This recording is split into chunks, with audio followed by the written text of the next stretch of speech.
ബഹുമാനപ്പെട്ട അധ്യക്ഷൻ, വിശിഷ്ട അതിഥികളെ, പ്രിയപ്പെട്ട സഹൃദയ റെസിഡൻസ് അസോസിയേഷൻ അംഗങ്ങളെ, സുഹൃത്തുക്കളെ, എല്ലാവർക്കും ഹൃദയം നിറഞ്ഞ നമസ്കാരം. നമ്മുടെ കൂട്ടായ്മ ഒത്തുചേരലിൻ്റെയും സ്നേഹത്തിൻ്റെയും 10 വർഷങ്ങൾ പൂർത്തിയാക്കുകയാണ്. ഒരു തൈ നട്ട് നനച്ച് വളർത്തുന്നത് പോലെ കൃത്യം 10 വർഷം മുമ്പ് നമ്മൾ തുടങ്ങിയ ഈ അസോസിയേഷൻ ഇന്ന് ഒരു വലിയ മരമായി പടർന്ന് പന്തലിച്ചിരിക്കുന്നു. അയൽപ്പക്ക ബന്ധങ്ങൾ വെറും പരിചയങ്ങൾക്കപ്പുറം ഒരു കുടുംബം പോലെ ദൃഢമായ 10 വർഷങ്ങളാണ് കടന്നുപോയത്. സ്നേഹബന്ധങ്ങൾക്കപ്പുറം സാംസ്കാരിക സാമൂഹികമായ എല്ലാ മേഖലകളിലും സഹൃദയ തനതായ ഇടപെടലുകളിലൂടെ ശ്രദ്ധേയമായിട്ടുണ്ട്. നമ്മുടെ 10ാം വാർഷികം ആഘോഷിക്കുന്ന ഈ സുദിനത്തിൽ ഈ ചടങ്ങ് ഉദ്ഘാടനം ചെയ്യാനായി നമ്മുടെ ക്ഷണം സ്വീകരിച്ച് എത്തിയിരിക്കുന്നത് ശ്രീ VK ജോബീഷ്. അദ്ദേഹം ഒരു അധ്യാപകൻ എന്ന തിരക്കുകൾക്കപ്പുറം കലാ സാംസ്കാരികം സാമൂഹിക മേഖലകളിൽ ഒഴിച്ചുകൂടാനാകാത്ത ഒരു സാന്നിധ്യമായി ഇതിനകം മാറിക്കഴിഞ്ഞു.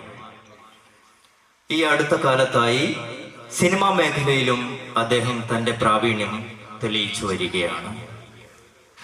ശ്രീ VK ജോബീഷ് മാസ്റ്റർ അദ്ദേഹത്തെ ആദ്യമായി സ്നേഹപൂർവം സ്വാഗതം ചെയ്തുകൊള്ളും.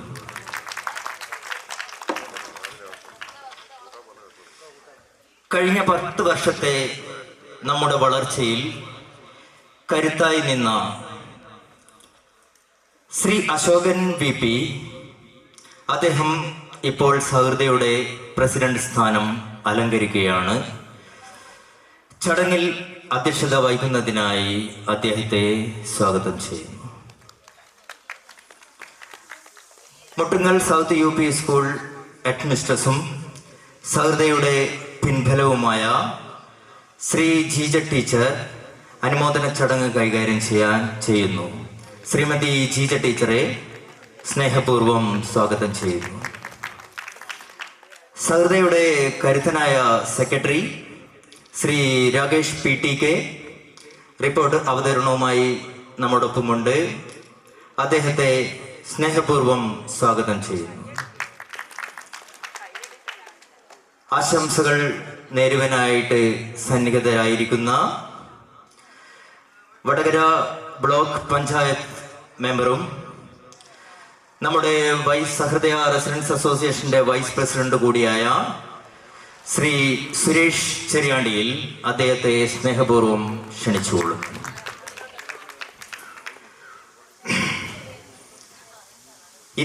ാം വാർഡ് മെമ്പറും Sahrudaya Chorode residents association executive മെമ്പറുമായ ശ്രീമതി ശ്രുതി KK സ്നേഹപൂർവം ക്ഷണിച്ചുകൊള്ളുന്നു. 19ാം വാർഡ് മെമ്പർ പ്രിയങ്ക CP, അദ്ദേഹത്തിൻ്റെ അസാന്നിധ്യത്തിൽ ഞാനിവിടെ പരാമർശിച്ചുകൊള്ളുന്നു. എത്തിപ്പെടുകയാണെങ്കിൽ അദ്ദേഹത്തിന് ഞാനിവിടെ സ്വാഗതം ചെയ്യുന്നത് ശരിയാണോ എന്നറിയില്ല, സ്വാഗതം ചെയ്തുകൊള്ളും. 20ാം വാർഡ് മെമ്പർ രാജേഷ്, അദ്ദേഹം ഇവിടെ എത്തിച്ചേർന്നിട്ട് അദ്ദേഹത്തെ സ്നേഹപൂർവം സ്വാഗതം ചെയ്തുകൊള്ളുന്നു. നമ്മുടെ സഹൃദയുടെ കരുത്തായ രക്ഷാധികാരി ശ്രീ ദാമോദരൻ VP അദ്ദേഹത്തെ സ്നേഹപൂർവ്വം ക്ഷണിച്ചുകൊള്ളുന്നു. സഹൃദയുടെ തുടക്കകാലം മുതൽ നമ്മുടെ കരുത്തായി നിന്ന മുൻ പ്രസിഡന്റ്, ഇന്ന് ഈ പ്രോഗ്രാമിന്റെ ജനറൽ കൺവീനർ സ്ഥാനവും അലങ്കരിക്കുന്ന ശ്രീ RK രമേഷ് ബാബു അദ്ദേഹത്തെ സ്നേഹപൂർവ്വം ക്ഷണിച്ചുകൊള്ളുന്നു. നമ്മുടെ സഹൃദയുടെ തുടക്കകാലം മുതൽ, അല്ലെങ്കിൽ സഹൃദയുടെ ജന്മമെടുക്കുന്ന അന്നു മുതൽ സഹൃദയുടെ താങ്ങും തണലായി നിന്ന മുൻ സെക്രട്ടറി അദ്ദേഹത്തെ ശ്രീ രാജേന്ദ്രൻ TH അദ്ദേഹത്തെ ഞാൻ സ്നേഹപൂർവ്വം ക്ഷണിച്ചുകൊള്ളുന്നു. സഹൃദയുടെ അതേപോലെ തന്നെ കരുത്തനായ മറ്റൊരു മുൻ സെക്രട്ടറി ശ്രീ നന്ദകുമാർ EK അദ്ദേഹത്തെ ഞാൻ സ്നേഹപൂർവ്വം ക്ഷണിച്ചുകൊള്ളുന്നു. സഹൃദയുടെ കരുത്തനായ മറ്റൊരു ജോയിന്റ് സെക്രട്ടറി അദ്ദേഹത്തെ റിനീഷ് KK അദ്ദേഹത്തെ ഞാൻ സ്നേഹപൂർവ്വം ക്ഷണിച്ചുകൊള്ളുന്നു. സഹൃദയ വനിതാ wing president Shrimati RK Usha സ്നേഹപൂർവ്വം ക്ഷണിച്ചുകൊള്ളുന്നു. തിരില്ലല്ലേ? ഓക്കെ. സഹൃദയ വനിതാ സെക്രട്ടറി ശ്രീമതി ഷിബില സ്നേഹപൂർവ്വം ക്ഷണിച്ചുകൊള്ളുന്നു. നമുക്ക് നന്ദി പറയാനായി സഹൃദയുടെ ട്രഷറർ ശ്രീ ബാബു അമൃതം അദ്ദേഹത്തെ സ്നേഹപൂർവ്വം ക്ഷണിച്ചുകൊള്ളുന്നു. അതോടൊപ്പം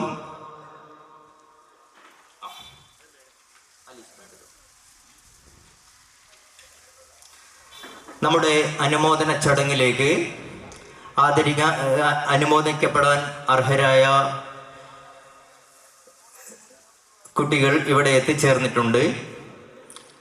അവരെ പേര് ഞാൻ വായിക്കാം. ഹരികൃഷ്ണൻ T, ഹനശ്യാം ഹരീഷ്, നൈപുണ്യ രാജേഷ്, നിഹാര രാകേഷ്, നൈജൽ രാജേഷ്,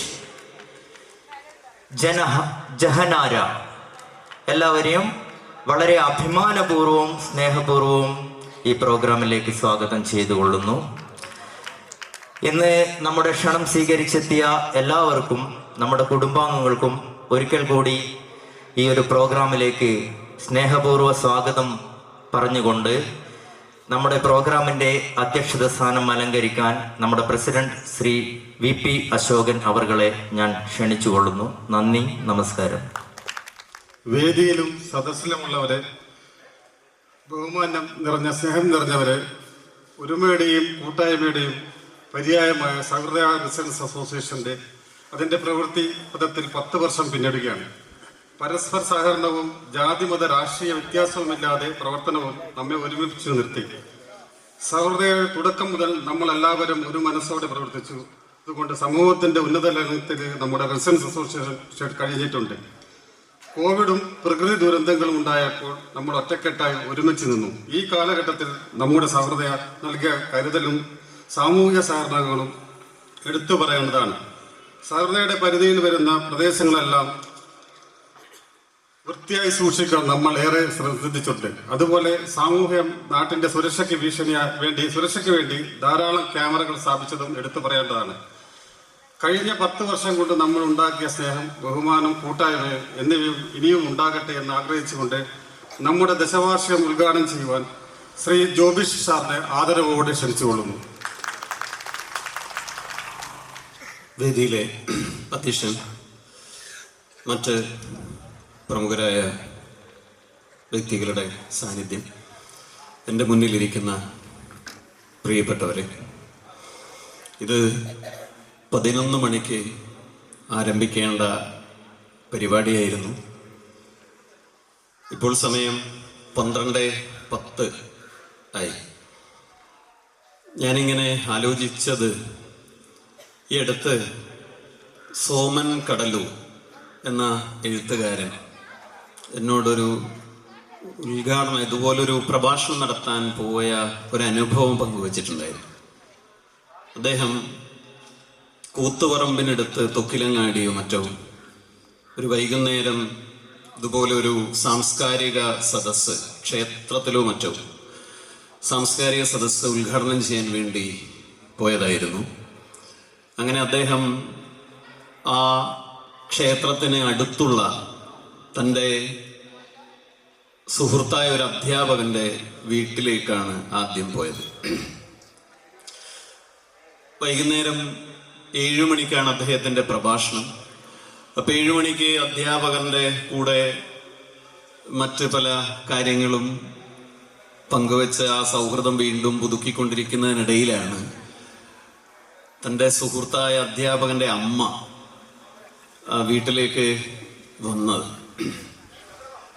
അപ്പോൾ ആ അധ്യാപകൻ ചോദിച്ചു, ഇതെന്താ അമ്പലത്തിലെ പരിപാടി കഴിഞ്ഞോ, നേരത്തെ ഇങ്ങ് പോകുന്നത് എന്ന് ചോദിച്ചപ്പോൾ പറഞ്ഞു, ഇനി ഏതോ ഒരു സോമന്റെ എന്തോ ഒരു പ്രസംഗാറ്റുണ്ട്, ഇനി അത് കഴിഞ്ഞിട്ട് പോവാ, ഒരു 1.5 മണിക്കൂർ കഴിഞ്ഞിട്ട് പോവാ എന്ന് പറഞ്ഞു. ഇത് കേൾക്കുന്നത് സോമൻ കടലൂരാണ്. അപ്പം അദ്ദേഹം പറയുന്നുണ്ട്, ഒരു പ്രഭാഷണത്തോട്, സാംസ്കാരിക പ്രഭാഷണത്തോട് മൊത്തത്തിൽ ആളുകൾ കാണിക്കുന്ന ഒരു കാര്യം ആണ് അതിൽ നിന്ന് മനസ്സിലായത് എന്ന്. എന്തായാലും നമ്മുടെ സമയം വൈകിയത് കൊണ്ട് ഒരു ദീർഘ സംഭാഷണത്തിന് ഞാൻ മുതിരുന്നില്ല.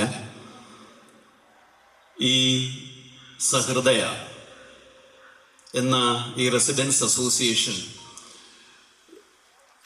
ഈ പ്രോഗ്രാമിന് സ്വാഗതം പറഞ്ഞ ബിനീഷ്, അദ്ദേഹം തുടക്കത്തിൽ പറഞ്ഞ ഒരു വാക്യം ഞാൻ ശ്രദ്ധിച്ചിരുന്നു.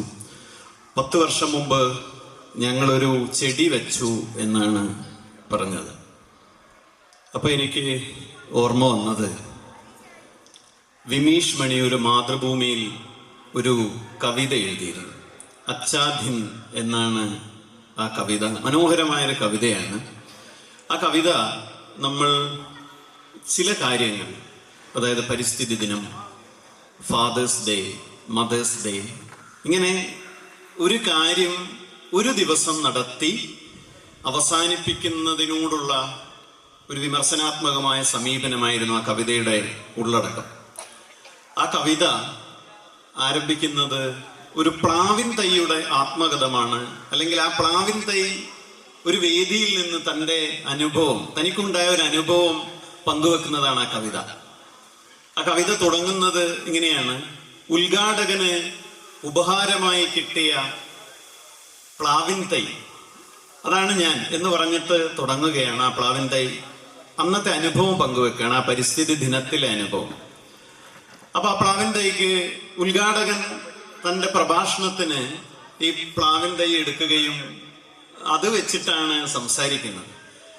അപ്പോൾ അതിന് വലിയ സന്തോഷാവുന്നത് മൈക്കിന് മുന്നിൽ ആദ്യമായിട്ടാണ് ആ ചെടി വന്ന് നിൽക്കുന്നത്, അതും ഉദ്ഘാടകന്റെ കയ്യിൽ.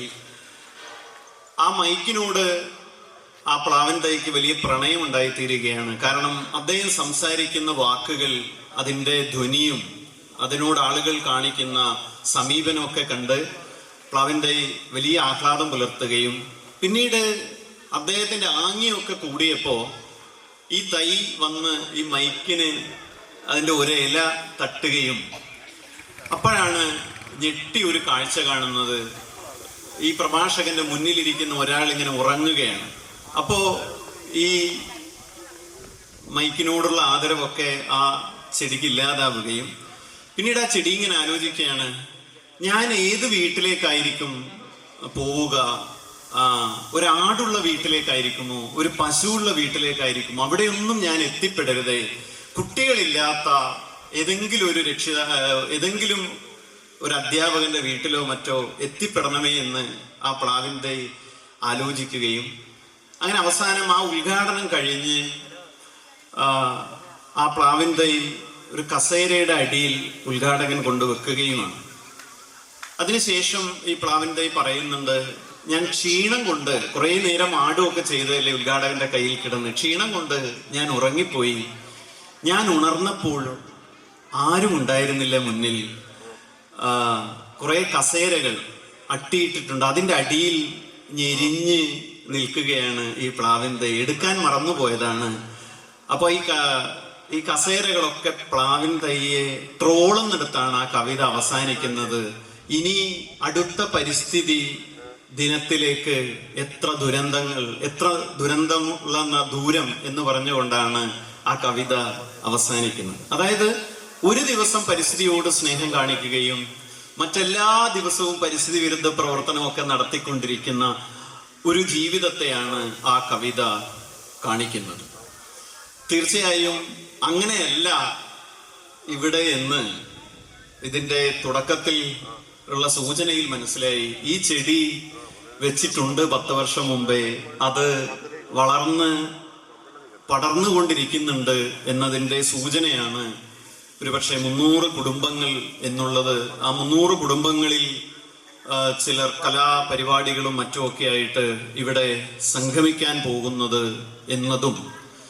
നേരത്തെ ഞാൻ സംസാരിച്ച ഒരാൾ എന്നോട് പറഞ്ഞത്, ഈ വാർഷികം മാത്രമല്ല, ചില ആളുകൾ വീണുപോയാൽ, ചില ആളുകൾ ജീവിതത്തിലെ ചില പ്രതിസന്ധികളിലേക്ക് എറിയപ്പെടുന്ന സന്ദർഭങ്ങളിലൊക്കെ ഞങ്ങൾ ഈ റെസിഡൻസ് അസോസിയേഷൻ ഇടപെടാറുണ്ട്, സഹൃദയ ഇടപെടാറുണ്ട് എന്ന് പറയാം. അതുകൊണ്ട് വലിയ സന്തോഷം. ഇതിനകത്തെ ഈ നോട്ടീസിൽ എഴുതിയ ഈ വാക്യം തന്നെ അതിഗംഭീരമായ ഒരു വാക്യം ഇതിനകത്ത് ആമുഖത്തിലുണ്ട്. ഈ പ്രദേശത്തെ ഒരു കുടുംബമായി നിലനിർത്തുന്നു എന്ന് ഉള്ള ഒരു വാക്യം. അതായത് നമ്മുടെ കുടുംബത്തിന് പുറത്തേക്ക് വളരുമ്പോഴാണ് നമ്മൾ രാഷ്ട്രീയക്കാരായിത്തീരുന്നത്, സാമൂഹിക പ്രവർത്തകരായിത്തീരുന്നത്, അല്ലെങ്കിൽ അത്തരം സാമൂഹ്യ ഉത്കണ്ഠകൾ നമ്മുടെ ജീവിതത്തിൽ ഉണ്ടാകുമ്പോഴാണ് നമ്മളൊരു സോഷ്യൽ ബീയിങ് ആയിട്ട് മാറുന്നത്. അത് വലിയ വിശാലമായ അർത്ഥത്തിലാവുമ്പോൾ ഗാന്ധിയെ പോലെയൊക്കെ ആയിപ്പോകും. ഗാന്ധിയെക്കുറിച്ച് എഴുതപ്പെട്ട മനോഹരമായ ഒരു കവിത മലയാളത്തിലതാണ് വെള്ളത്തോൾ എഴുതിയ എൻ്റെ ഗുരുനാഥൻ. ആ കവിതയിൽ ആദ്യ വരി തന്നെ ലോകമേ തറവാട് തനിക്ക് ചെടികളും പുൽകളും പുഴുക്കളും കൂടി തൻ കുടുംബക്കാർ എന്നാണ്. അപ്പൊ ഇത് ഒരു പ്രദേശത്തെയാണ് കുടുംബമായി സഹൃദയ കാണുന്നതെങ്കിൽ ഗാന്ധി വിശ്വത്തോളം കുടുംബത്തെ സങ്കല്പിച്ചു. അതുകൊണ്ടാണ് ഗാന്ധി വീട്ടിൽ താമസിക്കാതെ പോയത്. എന്തായാലും ഈ പ്രദേശത്തെ ഇങ്ങനെ ഒരു കുടുംബമായി സങ്കല്പിച്ചുകൊണ്ട് നിലനിർത്തുക എന്ന ഭാവന തന്നെ വളരെ പ്രധാനപ്പെട്ടതാണ്. കാരണം 300 വീടുകൾ എന്നുള്ളത്, 300 വീടുകളുടെ അംഗത്വം എന്നത് ചെറിയ സംഭവമല്ല.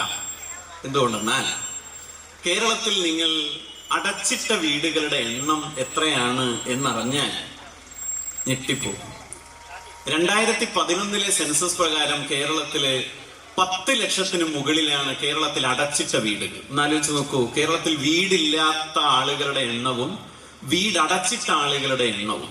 അതിപ്പോൾ പുതിയ കണക്ക് പ്രകാരം 15 ലക്ഷത്തിന് മുകളിലാണ് കേരളത്തിൽ അടച്ചിട്ട വീടുകൾ.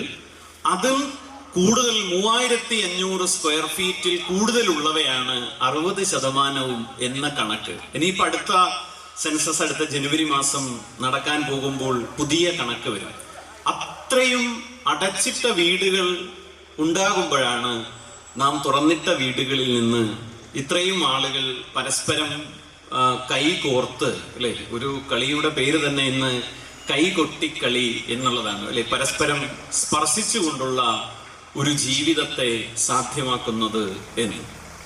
അതായത് ഇതിനകത്തെ പ്രയോഗം കുടുംബം എന്നുള്ളത് എളുപ്പത്തിൽ സാധ്യമാക്കാവുന്ന ഒരു കാര്യമല്ല. ഇപ്പോൾ നമ്മുടെ ഒരു കുടുംബത്തിനകത്ത് ഒരാൾ എന്തെങ്കിലും ഒരു വേദന അനുഭവിക്കുമ്പോൾ നമുക്കത് വലിയ വേദനയായി ഫീൽ ചെയ്യും. അത് തൊട്ടടുത്ത ഒരാളുടേത് അല്ലെങ്കിൽ നമ്മുടെ കുടുംബത്തിന് പുറത്തൊരാളുടെ വേദന നമ്മുടേതു കൂടിയായി തീരുമ്പോഴാണ് അതിന് സഹൃദയത്വം ഉണ്ടാകുന്നത്. ഇവിടെ നോക്കിയാൽ നിങ്ങൾ അങ്ങനെ ഒരു കണക്ഷൻ ഈ പേരിനകത്തുണ്ട് എന്നാണ് ഞാൻ പറയുന്നത്. കുടുംബം ഉണ്ടാക്കുക എന്നുള്ളത്, കുടുംബത്തെക്കുറിച്ച് ഞാൻ ആലോചിച്ചാൽ കുടുംബം ഉണ്ടാക്കുക എന്നുള്ളത് എളുപ്പമുള്ള കാര്യമല്ല. ഒരു നല്ല കുടുംബം ഉണ്ടാക്കുക എന്നുള്ളത്. 1 family tragedies was the price of nation freedom എന്നൊരു വാക്യമുണ്ട്. അതായത് ഒരു കുടുംബത്തിന്റെ ദുരന്തമാണ് നമ്മുടെ രാജ്യത്തിന്റെ സ്വാതന്ത്ര്യം എന്ന ഒരു വാക്യം. അതാരെക്കുറിച്ച് എഴുതപ്പെട്ടതാണെന്ന് അറിഞ്ഞാൽ നമ്മൾ അത്ഭുതപ്പെടും. അത് ഗാന്ധിയുടെ കുടുംബത്തെക്കുറിച്ചാണ്. നേരത്തെ ഞാൻ പറഞ്ഞു, ഗാന്ധി ലോകത്തോളം തൻ്റെ കുടുംബത്തെ ഭാവന ചെയ്ത ഒരാളാണ്, രാജ്യത്തിന്റെ പിതാവാണ്. പക്ഷെ ഗാന്ധിയുടെ കുടുംബത്തിലേക്ക് നമ്മൾ നോക്കിയാൽ നമ്മൾ അത്ഭുതപ്പെട്ടു പോകും. ഈ രാജ്യത്തെ ഏറ്റവും വലിയ ട്രാജഡികളിൽ ഒന്ന് അതായിരുന്നു എന്നുള്ളത്. അതുകൊണ്ടാണ് ഞാൻ പറഞ്ഞത്, കുടുംബം ഉണ്ടാക്കുക അത്ര എളുപ്പമല്ല. ഗാന്ധിയുടെ മകൻ ഹരിലാൽ ഗാന്ധി, ഗാന്ധിയുടെ മൂത്ത മകനായിരുന്നു. ഗാന്ധിയുടെ ഏറ്റവും വെറുപ്പുള്ള മനുഷ്യൻ ലോകത്ത് ആരാണ് എന്ന ചോദ്യത്തിന് അയാളായിരുന്നു, ഗാന്ധിയുടെ മകൻ. അതിനെക്കുറിച്ച് സിനിമയുണ്ട്, ഗാന്ധി മൈ ഫാദർ എന്ന് പറഞ്ഞിട്ട് ഫിറോസ് അബ്ബാസ് ഖാന്റെ സിനിമയുണ്ട്. ആ സിനിമയിലെ ഒരു ദൃശ്യമുണ്ട്. അഹമ്മദാബാദിലേക്ക് ഗാന്ധിയും കസ്തൂർബയും കൂടി ഒരു തീവണ്ടിയിൽ വരുമ്പോൾ ആളുകളൊക്കെ, സ്വാതന്ത്ര്യ സമരത്തിനകത്ത് ആകർഷിക്കപ്പെട്ട ആളുകളൊക്കെ ഗാന്ധിയെയും ഭാര്യയെയും കാണാൻ വേണ്ടി വരുമ്പോൾ ഒരു ആപ്പിളുമായിട്ട് ഗാന്ധിയുടെ ഈ മൂത്ത മകൻ വരുന്നുണ്ട്. അയാൾ അലങ്കോലപ്പെട്ട് വരുന്ന അദ്ദേഹം ഒരു ആപ്പിൾ എടുത്ത് കസ്തൂർബയ്ക്ക് കൊടുത്തിട്ട് പറയുന്നുണ്ട്, അമ്മേ ഇത് അച്ഛന് കൊടുക്കരുത്, കഴിക്കൂ എന്ന് പറയുന്നുണ്ട്. എന്തുകൊണ്ട് എന്ന് ചോദിച്ചാൽ അത്രയും വെറുപ്പായിരുന്നു. അതിനുശേഷം അദ്ദേഹം ഗാന്ധി ബ്രിട്ടനെതിരെ വലിയ പോരാട്ടം നടത്തുമ്പോൾ ഈ മകൻ ബ്രിട്ടീഷ് വസ്ത്രങ്ങൾ ഉപയോഗിച്ച് ഗാന്ധിയോട് പോരാടി. കടുത്ത മദ്യപാനിയായി തീർന്നു. പലതരത്തിലുള്ള ലഹരി പദാർത്ഥങ്ങൾ ഉപയോഗിച്ചു. ഒരു ഘട്ടം കഴിഞ്ഞപ്പോൾ അദ്ദേഹം ഇസ്ലാം മതത്തിലേക്ക്, ഗാന്ധിയെ പ്രകോപിപ്പിച്ച് മതിയാവുന്നില്ല, പിന്നെ മകൻ ഇസ്ലാം മതത്തിലേക്ക് മതം മാറി. അബ്ദുല്ല ഗാന്ധി എന്ന് ഗാന്ധിയുടെ മൂത്ത മകൻ മതം മാറി. ഗാന്ധിയെ ഒന്നുകൂടി പ്രകോപിപ്പിച്ചു. അപ്പോ ഗാന്ധിയോട് അന്ന് പത്രക്കാർ ചോദിച്ചു, നിങ്ങളുടെ മകൻ ഇങ്ങനെ ഇസ്ലാം മതം സ്വീകരിച്ചിട്ടുണ്ടല്ലോ എന്ന് പറയുമ്പോൾ അതിന് ഗാന്ധി പറഞ്ഞ മറുപടിയും ചരിത്രത്തിലെ വളരെ എന്താ പറയാ അതിഗംഭീരമായ മറുപടിയാണ്. തൻ്റെ മകനെ കുറിച്ചാണ് പറയുന്നത്. നിങ്ങളുടെ മകൻ ഇസ്ലാം മതത്തിലേക്ക് മാറി, അബ്ദുല്ല ഗാന്ധി എന്ന പേരിലാണ് ഇപ്പോൾ അറിയുന്നത്. എന്താണ് നിങ്ങളുടെ അഭിപ്രായം എന്ന് ചോദിച്ചപ്പോൾ ഈ മദ്യപാനിയായ, കുടിയനായ, ലഹരിക്കടിമയായ മകനെ കുറിച്ച് ഗാന്ധി പറയുന്നത്, എൻ്റെ മകൻ 2 മഹത്തായ മതങ്ങളെ മലിനമാക്കി. ഒന്നവൻ ജനിച്ചു വീണ ഹിന്ദുമതം, ഒന്നവൻ ഇപ്പോൾ കടന്നുപോയ ഇസ്ലാം മതം എന്ന് പറയുന്നു. പിന്നീട് അവസാന ഘട്ടത്തിൽ അദ്ദേഹം, ഗാന്ധി മരിച്ച സമയത്തും ആൾക്കൂട്ടത്തിൽ എന്താ പറയാ അദ്ദേഹം മദ്യപാനിയായി ഇങ്ങനെ വന്ന് ആഘോഷിക്കുകയായിരുന്നു. ആ മരണം പോലും 948 പിന്നീട് ബോംബെയിൽ ഒരു മുനിസിപ്പൽ ഹോസ്പിറ്റലിൽ ഒരു യാചകനെ പോലെ വന്ന ഒരാളോട് ഡോക്ടർമാർ ചികിത്സിക്കാൻ ഒരുങ്ങുമ്പോൾ അദ്ദേഹത്തോട് പേര് ചോദിക്കുന്നുണ്ട്. എന്താണ് പേര് എന്ന് ചോദിക്കുമ്പോൾ ആ യാചകനെ പോലെയുള്ള മനുഷ്യൻ ബാപ്പു ബാപ്പു എന്ന് പറയും. അപ്പൊ ഡോക്ടർമാർ പറയും, ഈ രാജ്യത്തിന്റെ പിതാവിന്റെ പേരല്ല ചോദിച്ചത്, നിങ്ങളുടെ അച്ഛന്റെ പേര് പറയൂ എന്ന് പറയുന്നുണ്ട്. അപ്പോഴും അദ്ദേഹം ബാപ്പു ബാപ്പു എന്ന്. ഡോക്ടർമാർ ഒരിക്കലും ആലോചിച്ചിരുന്നില്ല രാജ്യത്തിന്റെ പിതാവിന്റെ മകനാണ് ഈ തെരുവിൽ ഇങ്ങനെ കിടന്നിട്ട് ഈ ഹോസ്പിറ്റലിലേക്ക് എത്തപ്പെട്ടത് എന്ന് അദ്ദേഹം അവരറിഞ്ഞിരുന്നില്ല. പിന്നീട് മരണത്തിന് ശേഷമാണ് അറിഞ്ഞിരുന്നത്.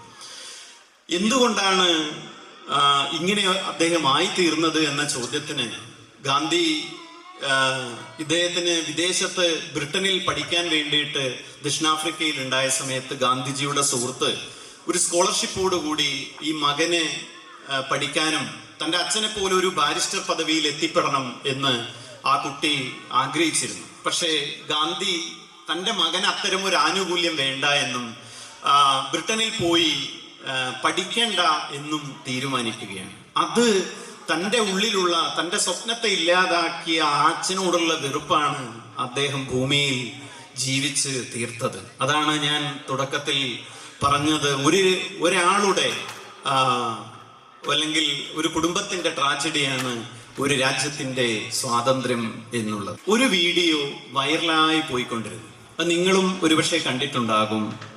അദ്ദേഹം അതങ്ങനെ ഇന്നലെയും ഒക്കെ അത് വീണ്ടും വൈറലായി. ഇന്നലെ എന്തുകൊണ്ട് വൈറലായി എന്ന് ചോദിച്ചാൽ, ഒരു തിരുപ്പിറവിയുടെ ദിവസം പോലും അല്ലെ, ഏറ്റവും എന്താ പറയാ മനോഹരമായൊരു പ്രഭാതത്തെ സ്വപ്നം കണ്ടുള്ള ഒരു ജന്മദിനത്തിൽ പോലും ഇന്ത്യയുടെ പല ഭാഗങ്ങളിൽ പലതരത്തിലുള്ള ആക്രമണങ്ങൾ, കയ്യേറ്റങ്ങൾ, ആഘോഷങ്ങൾക്കിടയിലുള്ള പരസ്പരമുള്ള സംഘർഷങ്ങൾ ഒക്കെ കാണുകയുണ്ടായി.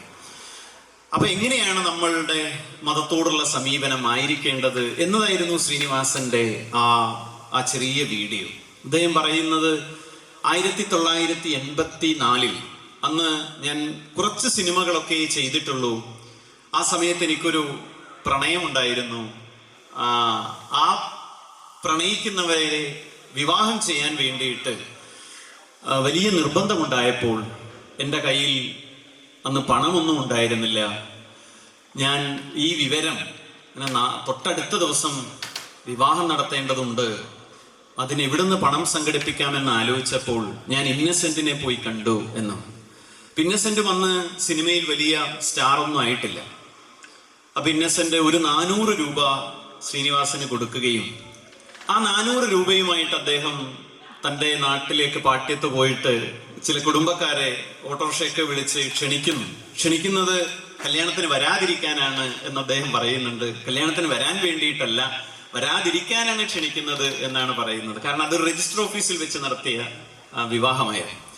അപ്പൊ ഈ വിവാഹം നടത്തണമെങ്കിൽ ശ്രീനിവാസന്റെ അമ്മ പറയുകയാണ് അവരുടെ കഴുത്തിൽ സ്വർണ്ണത്താലി കെട്ടണം, അത് നിർബന്ധമാണ് എന്ന് പറഞ്ഞു. അപ്പൊ ശ്രീനിവാസൻ പറഞ്ഞു എൻ്റെ കയ്യിൽ സ്വർണമില്ല എന്ന്. ഇനി എല്ലാവരും ഭാവിയിൽ പറയാൻ പോകുന്ന ഒരു വാക്യമാണ് 84 അദ്ദേഹം പറഞ്ഞിട്ടുണ്ടാവുക. ഇനി സ്വർണ്ണത്താലി ഒരുപക്ഷെ ഇനി അവസാനിക്കാൻ പോകുന്ന ഒരു ചരിത്ര സന്ദർഭത്തിലാകും നമ്മൾ നിൽക്കുന്നത് എന്നുകൂടി എനിക്ക് തോന്നുന്നു. അതൊക്കെ ഒരു നമ്മളുള്ള കാലത്ത് പ്രവർത്തിച്ച ഒരു അനുഭവമായിരിക്കാം. മുന്നേ അങ്ങനെ ഉണ്ടായിരുന്നില്ല കേരളത്തിൽ. അപ്പോ ഈ സ്വർണം സംഘടിപ്പിക്കാൻ വേണ്ടി അദ്ദേഹം മമ്മൂട്ടിയുടെ അടുത്തേക്ക് പോവുകയും അന്ന് അദ്ദേഹം നാളെ എൻ്റെ വിവാഹമാണ്, എൻ്റെ കയ്യിൽ പണമില്ല താലി വാങ്ങാൻ, ഒരു 2000 രൂപ തരണം എന്ന് പറഞ്ഞു. അപ്പൊ മമ്മൂട്ടി പറഞ്ഞു ഞാനും നാളെ കല്യാണത്തിന് വരും, നിങ്ങൾ കല്യാണത്തിന് വരണ്ട, 2000 രൂപ തന്നാ മതി എന്ന് പറയുകയും ആ 2000 രൂപ അദ്ദേഹം നൽകുകയും ചെയ്തു. ഇത് ശ്രീനിവാസൻ ഇതുപോലത്തെ ഒരിടത്തു നിന്ന് പ്രസംഗിക്കുകയാണ്. അതിനുശേഷം ശ്രീനിവാസൻ പറയുന്ന ഒരു വാക്യമുണ്ട്. അദ്ദേഹം പറയുന്നത് ക്രിസ്ത്യാനിയായ ഇന്നസെന്റ്, അദ്ദേഹം ആലീസിന്റെ വള വെച്ചിട്ടാണ് ആ 400 രൂപ അദ്ദേഹത്തിന് കൊടുത്തത്. ക്രിസ്ത്യാനിയായ ഇന്നസെന്റ് 400 രൂപ തരുന്നു. മുസ്ലിമായ മമ്മൂട്ടി താലിക്കുള്ള 2000 രൂപ വരുന്നു. തലശ്ശേരിയിലുള്ള ഒരു യുവതി, ഹിന്ദുവായ യുവതിയുടെ കഴുത്തിൽ ആ മാല, ആ താലി ഞാൻ കോർത്തു വെക്കുന്നു എന്ന് പറയും. അതിനുശേഷം ശ്രീനിവാസൻ പറയുന്നത് എന്ത് മതം എന്നാണ്. അതിനുശേഷം അദ്ദേഹം പറയുന്ന ഒരു വാക്യം വളരെ പ്രധാനപ്പെട്ടതാണ്. വിശ്വസിക്കുന്നുണ്ടെങ്കിൽ എല്ലാ മതവും വിശ്വസിക്കുക, അല്ലെങ്കിൽ ഒന്നും വിശ്വസിക്കരുത് എന്ന്. അപ്പൊ എല്ലാത്തിനെയും ചേർത്ത് മനസ്സിലാക്കാനുള്ള, എല്ലാവരുടെ വിശ്വാസങ്ങളോടും ഐക്യപ്പെടാനുള്ള ആ സഹൃദയത്വം എന്ന വാക്ക് വളരെ പ്രധാനപ്പെട്ടതാണ്. ആ സഹൃദയത്വം ഉണ്ടാകേണ്ടതുണ്ട് എന്നതാണ്. അപ്പോ സുമേഷേട്ട എന്നുള്ളത് സു അല്ലെ എന്ന് പറയുന്നു. സ എന്നുള്ളത് സജീഷേട്ട എന്നുള്ളത് സ എന്ന് പോകുന്നു. അപ്പൊ ഞാൻ പറഞ്ഞു ഒരക്ഷരത്തിലേക്ക് എത്തിയെങ്കിൽ ആ ഒരക്ഷരത്തിലേക്ക് എത്താൻ നമ്മുടെ ചരിത്രത്തിനകത്ത് നിന്ന് നാം എത്ര ദൂരം സഞ്ചരിച്ചു എന്ന് നിങ്ങൾക്കറിയാം. കാരണം എൻ്റെ വീട്ടിൽ എൻ്റെ അമ്മ എൻ്റെ അച്ഛനെ വിളിച്ചിരുന്നത് ഒന്നും വിളിച്ചില്ല. അമ്മയ്ക്ക് വിളിക്കാൻ വാക്കുണ്ടായിരുന്നില്ല. അത് അമ്മയ്ക്ക് മാത്രമാണോ? അല്ല, കേരളത്തിലെ ഒരു ഭാര്യമാർക്കും ഉണ്ടായില്ല എന്നാണ് ഞാൻ വിചാരിക്കുന്നത്. അമ്മയൊക്കെ ചായയൊക്കെ ആയിട്ട് പോകുമ്പോ ഈ ശബ്ദമാണ്. ഇനി മുറ്റമടിക്കുകയാണെങ്കിൽ ചൂലക്കെട്ട് നോക്കുന്നു. ഈ സംഭാഷണം അത് ആകെ ഒരു സ്വന്തം ഭർത്താവിനെ ദീർഘകാലമായി 10-50 കൊല്ലമൊക്കെ ഒരുമിച്ച് ജീവിക്കുന്ന ഒരാളെ അഭിസംബോധന ചെയ്യാൻ വാക്കില്ലാത്ത ഒരു നാട്ടിലാണ് നാം ജീവിച്ചത്. നോക്കുന്നു. ഇനി അഥവാ മറ്റൊരു കല്യാണ വീട്ടിൽ നിന്നോ മറ്റോ അച്ഛനെ കുറിച്ച് അല്ലെങ്കിൽ സ്വന്തം ഭർത്താവിനെ കുറിച്ച് പറയണമെങ്കിൽ എൻ്റെ അമ്മ പറയാറുള്ളത്, എൻ്റെയൊക്കെ സാന്നിധ്യത്തിൽ, ഇവന്റെ അച്ഛനും പറയാറുണ്ട് എന്നേ ഉള്ളൂ. ഒന്ന് ആലോചിച്ച് നോക്കൂ, ഇത് എൻ്റെ അമ്മയുടെ മാത്രം ഇതാണോ? അല്ല. അവിടെ നിന്ന് എൻ്റെ അമ്മമ്മയുടെ ചരിത്രത്തിലേക്ക് നോക്കിയാൽ അത് അതിലും വിചിത്രമാണ്. ഞാൻ അമ്മമ്മയോട് ചോദിച്ചിരുന്നു, നിങ്ങൾ എപ്പോഴാണ് വിവാഹം ചെയ്തത് എന്നത്.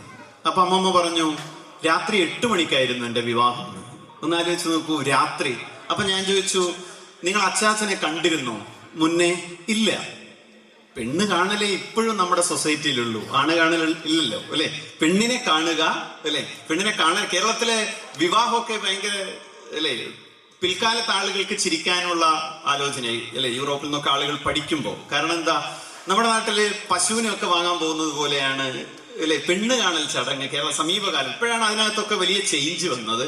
ഒരു ഞായറാഴ്ച വണ്ടി എടുത്ത് അങ്ങോട്ട് പോവാ അല്ലെ, ഒരു പ്രദേശത്തേക്ക് പോകുന്നു, അവിടെ ഒരു വീട്ടിലേക്ക് കയറുന്നു, ആ വീട്ടിൽ കയറി അല്ലെ പുര നിറഞ്ഞു നിൽക്കുന്ന എന്ന വാക്കാണ് നമ്മൾ ഉപയോഗിക്കാറുള്ളത് അല്ലെ. ആ പുര നിറഞ്ഞു നിൽക്കുന്ന ആൾ പുറത്തേക്ക് വരുന്നു, അവര് ഒരു ചായയുമായിട്ട് വരുന്നു.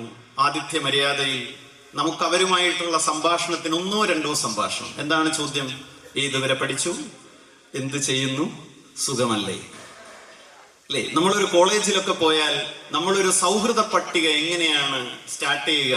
എന്തൊക്കെ അല്ലെ 1 2 ആഴ്ച നമ്മുടെ സംഭാഷണമൊക്കെ നടന്ന് അതിനകത്ത് നമ്മളുടെ സഹൃദയത്വം ഒരാൾക്കുണ്ടെങ്കിലേ, അതേ അളവിൽ ഉണ്ടെങ്കിലേ നമ്മുടെ ഒരു സൗഹൃദ പട്ടിക അവിടെ നിന്ന് രൂപപ്പെടുകയുള്ളൂ. ആ സൗഹൃദമാണ് പിന്നീട് വർഷങ്ങളോളം നിലനിൽക്കുക. പക്ഷെ കേരളത്തിലെ വിവാഹം ഒന്ന് ആലോചിച്ച് നോക്കൂ, 1 2 സംഭാഷണം, അതിനുശേഷം നേരെ വിവാഹത്തിലേക്കാണ്, അതിനുശേഷം അവർ കുടുംബങ്ങൾ സൃഷ്ടിക്കുകയാണ് എന്നത്. പക്ഷെ പുതിയ കാലം അങ്ങനെയല്ല. നമ്മൾ അല്ലെ ഈ പരസ്പരമുള്ള പരിചയം, ആ പരിചയത്തിനകത്ത് അല്ലെ ടെക്നോളജി ഇടപെട്ട് തുടങ്ങി, പരസ്പരമുള്ള ബഹുമാനം, എല്ലാ കാര്യങ്ങളും. പക്ഷെ അതിവേഗത്തിൽ എന്ത് സംഭവിക്കുന്നുണ്ട്? 2018 17,000-ഓളം ഡിവോഴ്സ് നടന്ന ഒരു ലോകം കൂടിയാണ് അല്ലെ നമ്മുടെ നാട് എന്നുള്ളതാണ്. അമ്മമാരൊക്കെ ആ മുറ്റത്ത് നിന്ന് ഏറ്റ് വിളിക്കുകയും വലിയ ഒരു സന്തോഷം ആ ഇല്ലത്ത് സംഭവിച്ചതായി അടയാളപ്പെടുത്തും. ഇനി അഥവാ പെൺകുട്ടിയാണ് അകത്ത് ജനിച്ചതെങ്കിൽ ഈ വയറ്റാട്ടി പുറത്തേക്ക് ഓടിയിറങ്ങുകയും ഒരു പച്ച മട്ടലെടുത്ത് മുറ്റത്തടിക്കുകയുമാണ് ചെയ്യുക എന്ന് പറയുന്നുണ്ട്. ആ മുറ്റത്തടിയിൽ നിന്ന് മനസ്സിലാക്കണം അകത്ത് ഒരു അശുഭകരമായ കാര്യം സംഭവിച്ചിരിക്കുന്നു എന്ന്. ആ അശുഭകരമായ കാര്യം ഒരു പെൺകുട്ടിയുടെ ജന്മമായിരുന്നു എന്നുള്ളത്. ആ പെൺകുട്ടിയെ അന്ന് നമ്പൂതിരി സ്ത്രീകളൊക്കെ ചെറിയ പ്രായത്തിൽ 8 9 വയസ്സിലാണ് വിവാഹം നടന്നിരുന്നത്. വാട്ടർ എന്ന ലോകപ്രശസ്തമായ ദീപാമേത്തയുടെ സിനിമ ആരംഭിക്കുന്നത് തന്നെ ഒരു ചെറിയ കുട്ടിയെ തൻ്റെ അച്ഛൻ ഒരു വണ്ടിയിലേക്ക് കൊണ്ടുവരുമ്പോൾ ഭർത്താവ് മരിച്ചു പോയിട്ടുണ്ട്. ഭർത്താവിലെ 10 വയസ്സുള്ള കുട്ടികളെയൊക്കെയാണ് 10 80 60 വയസ്സിൽ ദൈവികമായ പാരമ്പര്യത്തിനകത്ത് പെട്ട ആളാണ് എന്ന ധാരണക്കകത്ത് വിവാഹം നടന്നിരുന്നത് അല്ലേ. നായന്മാരുടെ കൂട്ടത്തിലാണെങ്കിൽ വിവാഹമില്ല, സംബന്ധം മാത്രമാണ്. ഒന്ന് ആലോചിച്ച് നോക്കൂ, നമ്മുടെ കുടുംബം എപ്പോഴായിരിക്കാം സ്റ്റാർട്ട് ചെയ്തത് എന്ന്. ഇപ്പൊ എന്റെ വീട്ടിലാണെങ്കിൽ, എന്റെ വീട്ടിൽ എനിക്കൊരു പെങ്ങളുണ്ടെങ്കിൽ എവിടുന്നോ ഒരു നമ്പൂതിരി വരുന്നു, അയാൾ തിരുമേനിയാണ് അല്ലെ. തിരുമേനി എന്ന് പറഞ്ഞാൽ വിശിഷ്ടമായ മേനിയാണ് എന്നതിന്റെ പുറത്ത് ഒരു ദിവസം താമസിക്കുന്നു പെങ്ങളോടൊപ്പം, പിറ്റേ ദിവസം ഇറങ്ങിപ്പോകുന്നു. അതിൽ കുട്ടികൾ ഉണ്ടായാൽ അച്ഛനെന്ന് വിളിക്കാനുള്ള അവകാശമില്ല അല്ലെ, സംബന്ധം എന്നാണ്. ഇന്നാണെങ്കിൽ പോക്സോ കേസാണ് അല്ലെ. ഒന്നാലോചിച്ച് നോക്കൂ, നമ്മുടെ ആധുനികവൽക്കരിക്കപ്പെട്ട കുടുംബങ്ങൾ, നിയമങ്ങൾ, ചരിത്രം, രാഷ്ട്രം എല്ലാം കൂടുതൽ ആധുനികവൽക്കരിക്കപ്പെട്ടുകൊണ്ടിരിക്കും. നിങ്ങൾ കിരീടം എന്ന് പറയുന്ന സിനിമ കണ്ടിട്ടുണ്ടാവും. അതിനകത്ത് അവസാനം അച്ഛൻ പറയുന്നുണ്ട് മകനോട്, അച്ഛനാ പറയുന്നത് കത്തി താഴെടാണ് അല്ലെ. അച്ഛനെന്ന് വിളിക്കാനുള്ള അവകാശം ഉണ്ടാകുന്നില്ല. ഇതൊരു ഉയർന്നത് എന്ന് പരിഗണിക്കപ്പെട്ടുകൊണ്ടിരുന്ന ഒരു സമൂഹത്തിലാണെങ്കിൽ കീഴാള വിഭാഗം എന്ന് പരിഗണിക്കപ്പെട്ടുകൊണ്ടിരുന്ന ആളുകളെ പോറ്റാൻ കഴിയാതെ വിറ്റ് കളഞ്ഞ ഒരു സമൂഹമായിരുന്നു നമ്മുടെ. നിങ്ങൾക്ക് സംശയമുണ്ടെങ്കിൽ ഇവിടുത്തെ ലൈബ്രറിയിൽ കാണുന്ന ഒരു വിഷയം മലബാർ മാനുവൽ എന്ന പുസ്തകം ലോഹൻ എഴുതിയ ആ പുസ്തകത്തിലുണ്ട് 1812 കോഴി. നീ കാണുന്നതിനകത്തും നമ്മൾ കുടുംബത്തിനകത്തോ രാജ്യത്തിനകത്തോ പ്രദേശത്തിനകത്തോ ഒന്നും നമ്മൾ സമ്പൂർണമായിട്ട് എന്താകുന്നില്ല, സംതൃപ്തി അടയുന്നില്ല എന്നതാണ്. ആ സംതൃപ്തി അടയാത്തത് കൊണ്ടാണ് നാം പുതിയ കലകൾ ഉണ്ടാക്കുന്നത്, പുതിയ സാഹിത്യം ഉണ്ടാക്കുന്നത്. കാരണം അതിലൂടെ നമ്മൾ ഒരു പുതിയ ലോകത്തെ വീണ്ടും ഭാവന ചെയ്ത് പകർന്നു കൊടുക്കുകയാണ്. സമാന ഹൃദയ നിനക്കായി പാടുന്നേൻ എന്ന്. ആ സഹൃദയത്വം കുറച്ചുകൂടി വിശാലമായ അർത്ഥത്തിൽ ലോകവുമായി എന്നും കണക്ട് ചെയ്യാനാവട്ടെ. കലയും സാഹിത്യവും മറ്റ് സൗഹൃദവും ഒക്കെ ചേർത്ത് പിടിച്ചുകൊണ്ട് നിങ്ങൾക്ക് ഏറെ മുന്നോട്ട് കൊണ്ടു പോകാനാവട്ടെ. 10ാം വർഷം എന്നുള്ളത് ചെറിയ ഒരു കാര്യമല്ല. ഞാൻ നേരത്തെ ഇവിടുത്തെ സ്റ്റാഫ് റൂമിൽ ഇരുന്നപ്പോഴാണ് ഈ സ്കൂളിന്റെ ചരിത്രം 1896 എന്ന് കേൾക്കുമ്പോൾ ഒരു 100 വർഷത്തിന് അപ്പുറത്ത് ഒരു സ്കൂള് ഒരു വലിയ വൃക്ഷം പോലെ പടർന്നു നിൽക്കുന്നത് പോലെ നിങ്ങളുടെ സഹൃദയയുടെ 100ാം വാർഷികവും നമുക്ക് അജ്ഞാതരായ മനുഷ്യർ നടത്തട്ടെ. അപ്പോൾ നമ്മളൊരു 10ാം വാർഷികം നടത്തിയതിന്റെ ചരിത്രത്തിലെ ഈ നോട്ടീസ് അവരുടെ കയ്യിൽ ഉണ്ടാകട്ടെ എന്ന് മാത്രം ആഗ്രഹിച്ചുകൊണ്ട് നിങ്ങളുടെ ഈ സഹൃദയത്വത്തിനകത്ത് ചേർത്ത് പിടിച്ചതിന് നന്ദി പറഞ്ഞുകൊണ്ട് നിർത്തുന്നു. നന്ദി, നമസ്കാരം. നന്ദി ജോബിഷ് മാസ്റ്റർ, താങ്കളുടെ വിലയേറിയ അറിവുകൾ നമുക്കായി പകർന്നു തന്നതിന്. അടുത്തതായി നമ്മളെ അനുമോദനമാണ്. അനുമോദനത്തിന് Shrimati Jeeja teacher, administer, MSc school. അദ്ദേഹം അഗ്രികൾച്ചറൽ അസിസ്റ്റന്റ് എന്ന തസ്തിക കരസ്ഥമാക്കി നമ്മുടെ സഹൃദയുടെ അഭിമാനമായി മാറിയിരിക്കുകയാണ്. കൊടുക്കാൻ നല്ലൊരു കയ്യടി കൊടുത്ത് പ്രോത്സാഹിപ്പിക്കാം നമുക്ക്. ഹനശ്യാം ഹരീഷ്, അദ്ദേഹം MBBS അഡ്മിഷൻ കരസ്ഥമാക്കി നമ്മുടെ സഹൃദയുടെ അഭിമാനമായി മാറിയിരിക്കുകയാണ്.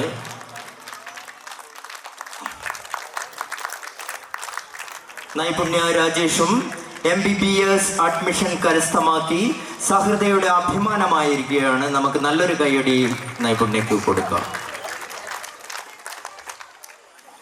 നിഹാര രാജേഷ്, നിഹാര രാജേഷ് കഴിവ് തെളിയിച്ചിരിക്കുന്നത് അണ്ടർ 14 വോളിബോൾ കണ്ണൂർ. നല്ലൊരു കൈയടി കൊടുത്ത് നമുക്ക് പ്രോത്സാഹിപ്പിക്കാം. സഹൃദയുടെ മറ്റൊരു അഭിമാനമായി മാറിയിരിക്കുകയാണ് നിഹാര. അടുത്തായി ജനഹാര, ജില്ലാ കലോത്സവ കവിതാ രചനയിൽ ഫസ്റ്റ് പ്രൈസ് കരസ്ഥമാക്കിയിരിക്കുന്നു. ജനഹാരയുടെ അസാന്നിധ്യത്തിൽ ശ്രീ അരവിന്ദൻ VP മൊമെന്റോ വാങ്ങുന്നതായിരിക്കും. Thank you. നല്ലൊരു കൈയടി കൊടുക്കാം. നല്ലൊരു കൈ എടുത്ത് പ്രോത്സാഹിപ്പിക്കാം.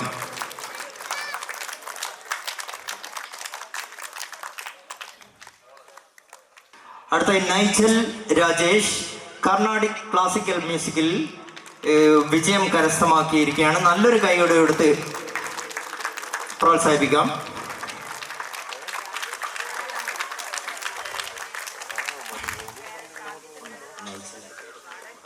നമ്മുടെ വിജയികൾക്ക് പ്രോത്സാഹന സമ്മാനമായി നമ്മുടെ മീർ വീട്ടിൽ പവിത്രേട്ടൻ ഇവരേക്ക് കുറച്ചുകൂടി ഒരു പ്രോത്സാഹനം നൽകാൻ വേണ്ടി സമ്മാനം എത്തിച്ചിട്ടുണ്ട്. അത് നമുക്കൊന്ന് കൈമാറണം.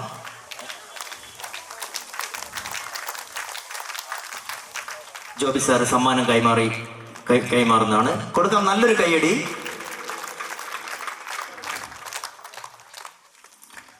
Thank you Joby sir. Naipunya Rajesh, നമ്മുടെ പ്രസിഡന്റ് ശ്രീ അശോകൻ VP കൈമാറുന്നതാണ്. നല്ലൊരു കൈയടി കൊടുക്കാം. നിഹാര രാജേഷ്, ശ്രീ സുരേഷ് ചെറിയാണ്ടിയിൽ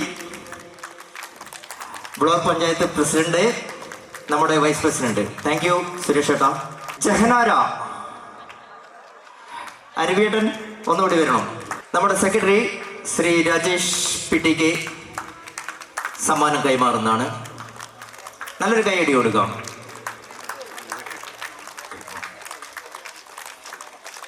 നൈജൽ രാജേഷ്, വനിതാ വിംഗ് സെക്രട്ടറി ശ്രീമതി ഷിബില സമ്മാനം കൈമാറുന്നതാണ്.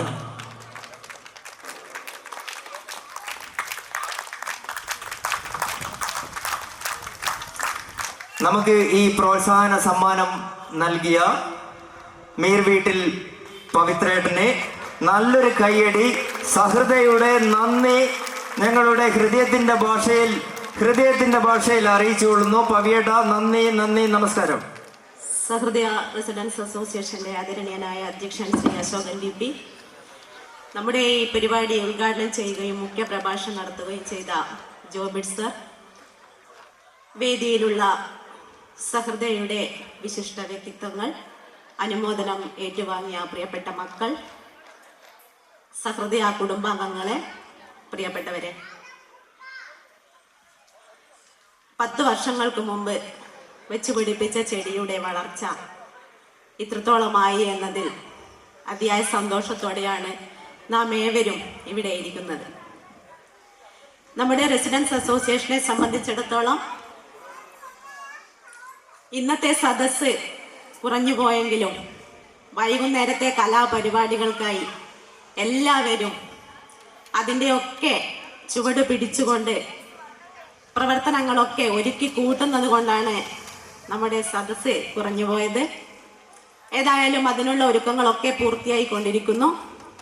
വളരെ ചിട്ടയോടുകൂടി ഓരോ പ്രവർത്തനവും അതിൻ്റെതായ കൃത്യനിഷ്ഠതയോടുകൂടി ചെയ്യാൻ സാധിക്കുന്ന നമ്മുടെ സഹൃദയയുടെ ഭാരവാഹികൾ ഓരോരുത്തരെയും ഈ അവസരത്തിൽ അഭിനന്ദിക്കുകയാണ്. വിദ്യാലയത്തെ സംബന്ധിച്ചിടത്തോളം ഏതൊരു പ്രവർത്തനത്തിനും കൂട്ടായ്മയോടെ വന്നുകൊണ്ട് വിളിച്ചാൽ വിളിപ്പുറത്ത് എന്നതിൻ്റെ മാതൃകയായിക്കൊണ്ട് സഹൃദയ റെസിഡൻസ് അസോസിയേഷൻ ഈ 10 വർഷക്കാലം എന്നും കൂടെ ഉണ്ട് എന്ന അഭിമാനം കൂടി നന്ദിയോടെ സ്മരിച്ചുകൊണ്ട് ഞാൻ ഈ അവസരത്തിൽ നിങ്ങളെ അറിയിക്കുകയാണ്. അതോടൊപ്പം തന്നെ ഈ ഒരു സാംസ്കാരിക സദസ്സിൽ ജോബിർ സർ നമ്മളോട് പങ്കുവച്ച കൂടുമ്പോൾ ഇമ്പമുണ്ടാവുന്ന കുടുംബം, അതിൻ്റെ ഒരു പൊലിമ നമ്മൾ കാണാൻ പോകുന്നത് ഇന്ന് 6 മണിയോടുകൂടിയാണ്. നാം ഏവരും കാത്തിരിക്കുന്ന കലാവിരുന്നുകൾ ഏതൊരു പ്രവർത്തനത്തിൽ നിന്നും വ്യത്യസ്തമായിക്കൊണ്ട് 4 വയസ്സ് മുതൽ 80 വയസ്സ് വരെ പ്രായമുള്ള കലാകാരന്മാർ അണിനിരക്കുന്നു എന്ന പ്രത്യേകതയാണ് നമ്മുടെ സഹൃദയ റെസിഡൻസ് അസോസിയേഷനുള്ളത്. പ്രായം ഒന്നിനും ഒരു തടസ്സമല്ല എന്നും നമ്മുടെ പ്രായം കുറഞ്ഞു വരികയാണെന്നും തെളിയിക്കുന്ന കലാവിരുന്നുകൾ നമുക്ക് 2 ദിവസങ്ങളിലായി ആസ്വദിക്കാനുണ്ട്. ഈ ഒരു കൂട്ടായ്മ നമ്മുടെ നാടിൻ്റെ, നമ്മുടെ പ്രദേശത്തിൻ്റെ ഒത്തൊരുമയുടെയും സ്നേഹത്തിൻ്റെയും നന്മയുടെയും പ്രതീകമാറട്ടെ എന്ന് ആശംസിക്കുകയാണ്. അതോടൊപ്പം തന്നെ ഇന്ന് നമ്മോടൊപ്പം ഇവിടെ അനുമോദനം ഏറ്റുവാങ്ങിയ നമ്മുടെ പ്രിയപ്പെട്ട മക്കൾ തൻ്റെ കഴിവുകൾ അതിൻ്റെ ഏറ്റവും ഉന്നതിയിലെത്തിച്ച് ഓരോ പ്രവർത്തനത്തിലും മികവാർന്ന വിജയം കൈവരിച്ചുകൊണ്ട് നമ്മുടെ കുടുംബാംഗങ്ങൾ മുന്നിട്ട് വരികയാണ് എന്നതും അഭിമാനാർഹമാണ്. അതോടൊപ്പം തന്നെ നമ്മുടെ പ്രദേശത്തിന് 2 ഡോക്ടർമാർ കൂടെ ഉടലെടുത്തിരിക്കുന്നു എന്നത് അതിയായ സന്തോഷമാണ്. ഏതായാലും എല്ലാ മക്കളും അവരുടെ ഈ പ്രോത്സാഹനം ഞങ്ങൾക്ക് ലഭിച്ച ഏറ്റവും വലിയ പ്രോത്സാഹനമായി നെഞ്ചോട് ചേർത്തുകൊണ്ട് ഇനിയുള്ള പ്രവർത്തനങ്ങൾക്ക് അവരുടെ കഴിവുകൾ ഇനിയും മുന്നോട്ട് കൊണ്ടുപോയി അവരുടെ മേഖലകൾ മികച്ചതാക്കി മാറ്റാൻ അവർക്ക് സാധിക്കട്ടെ എന്ന് കൂടി പ്രാർത്ഥിക്കുന്നു. നമ്മുടെ ഈ ഒരു സാംസ്കാരിക സദസ്സിൽ എത്തിച്ചേർന്ന മുഴുവൻ നാട്ടുകാർക്കും നന്മകൾ നേർന്നുകൊണ്ട് ഈ പരിപാടിക്ക് എല്ലാവിധ ആശംസകളും അറിയിക്കുന്നു. റിപ്പോർട്ട് അവതരണമാണ് നമ്മുടെ സെക്രട്ടറി രാകേഷ് പിടിക്ക് ക്ഷണിച്ചുള്ളൂ. ബഹുമാനപ്പെട്ട അധ്യക്ഷൻ PP അശോകൻ, അതേപോലെ തന്നെ നമ്മുടെ ക്ഷണം സ്വീകരിച്ച് ഇവിടെ എത്തിയ ശ്രീ ജോബിർ സാറ്, മറ്റ് വേദിയിലിരിക്കുന്ന വിശിഷ്ട വ്യക്തികളെ, സദസ്സിലെ എൻ്റെ പ്രിയപ്പെട്ട കുടുംബാംഗങ്ങളെ, എല്ലാവർക്കും നമസ്കാരം. നീണ്ട 10 വർഷക്കാലം കൊണ്ട് ചോറോട് ഗ്രാമത്തിൻ്റെ 1500-ൽ അധികം കുടുംബാംഗങ്ങളുടെ മനസ്സിലും ജീവിതത്തിലും നിറഞ്ഞു നിൽക്കുകയാണ് നമ്മുടെ സഹൃദയ. ഈ കാലഘട്ടങ്ങളിൽ സഹൃദയയുടെ ശ്രദ്ധേയമായ പ്രവർത്തനങ്ങളും കൂട്ടായ്മയും സ്നേഹ സഹകരണവും ഒത്തിരിയാണ്. ഒരു നാടിനെ വ്യത്യസ്തമായ മേഖലകളിൽ മെച്ചപ്പെടുത്തിക്കൊണ്ടിരിക്കുകയാണ് നമ്മുടെ സഹൃദയ.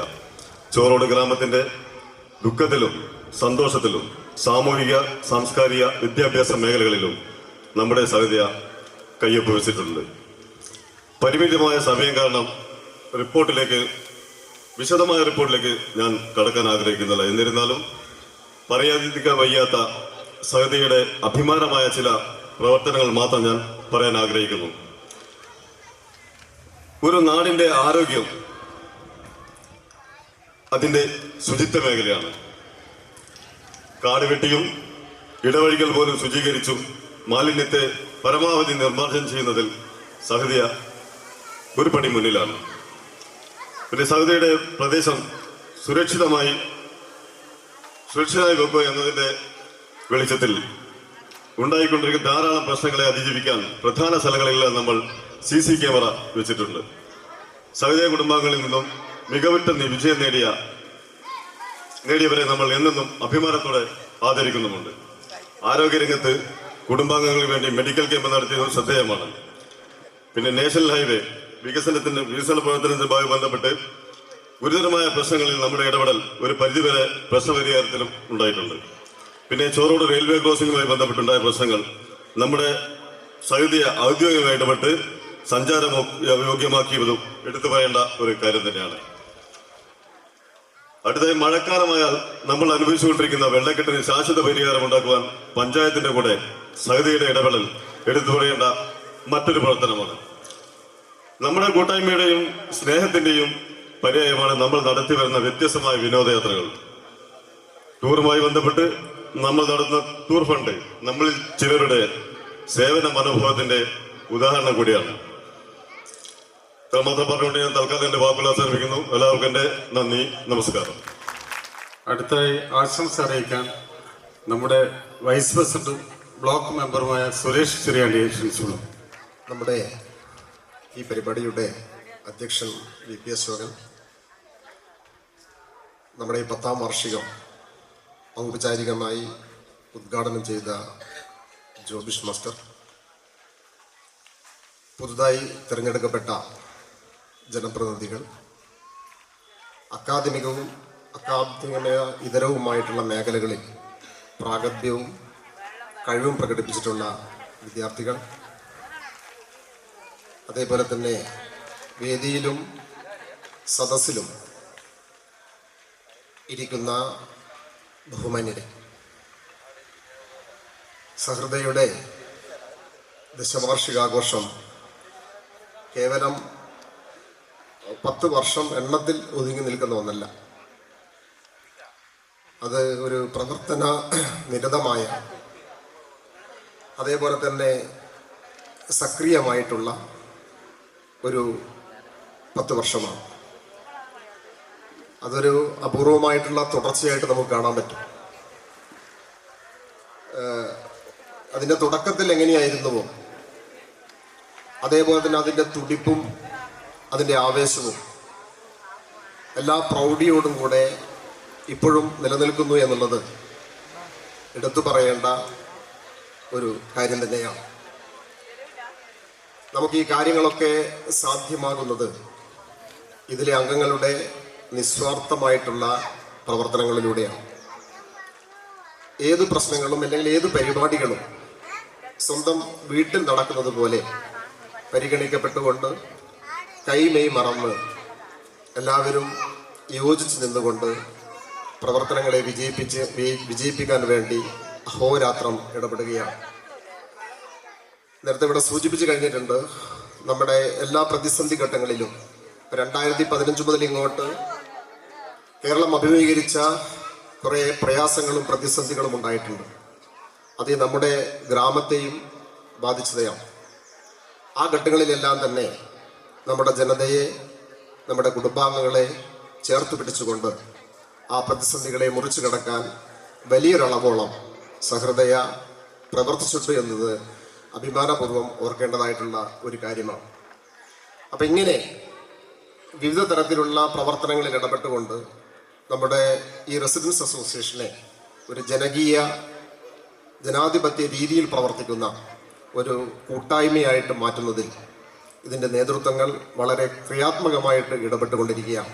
ക്രിയയിൽ നമുക്ക് ഒരുമിച്ച് നിന്നുകൊണ്ട് നാടിൻ്റെ മുന്നോട്ടുള്ള പോക്കിനെ നമുക്ക് ത്വരിതപ്പെടുത്തണമെന്നും അഭ്യർത്ഥിച്ചുകൊണ്ട് പറഞ്ഞുകൊണ്ട് ഇവിടെ ഇരിക്കുന്ന എല്ലാവരെയും ഒരിക്കൽ കൂടി അഭിവാദ്യം ചെയ്തുകൊണ്ട് ഞാൻ അവസാനിപ്പിക്കുന്നു. അടുത്തതായി 20ാം വാർഡ് മെമ്പർ ശ്രുതി KK. ബഹുമാനപ്പെട്ട അധ്യക്ഷൻ, ഉദ്ഘാടകൻ ജോബിസ് സാർ, വേദിയിലും സദസ്സിലും ഇരിക്കുന്ന കുടുംബാംഗങ്ങളെ, സഹൃദയ റെസിഡൻസ് അസോസിയേഷൻ്റെ 10ാം വാർഷികമാണ് നമ്മൾ ഇന്നും നാളെയുമായി ആഘോഷിച്ചു വരുന്നത്. ഏകദേശം 300-ൽ അധികം കുടുംബാംഗങ്ങളുള്ള സഹൃദയ ഏറ്റവും വലിയ റെസിഡൻസ് അസോസിയേഷനാണ് നമ്മുടെ സഹൃദയ റെസിഡൻസ് അസോസിയേഷൻ. ഇക്കഴിഞ്ഞ 10 വർഷത്തിനുള്ളിൽ ഒട്ടനവധി പ്രവർത്തനങ്ങൾക്ക് നേതൃത്വം നൽകാനും നമ്മുടെ സഹൃദയ റെസിഡൻസ് അസോസിയേഷന് കഴിഞ്ഞിട്ടുണ്ട്.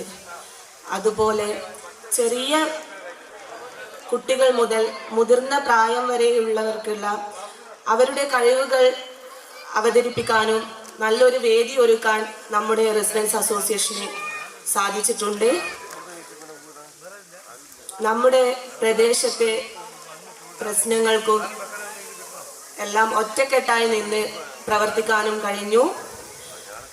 ശുചിത്വ രംഗത്തും ആരോഗ്യ രംഗത്തും മറ്റ് സാമൂഹിക സാംസ്കാരിക രംഗത്തായാലും എല്ലാവരെയും ഒത്തുചേർത്ത് അതിനുള്ള പരിഹാരം കാണാനും സഹൃദയ റെസിഡൻസ് അസോസിയേഷന് കഴിഞ്ഞിട്ടുണ്ട്. പരിപാടികൾക്കും എല്ലാവിധ ആശംസകളും നേർന്നുകൊണ്ട് നിർത്തുന്നു. നന്ദി.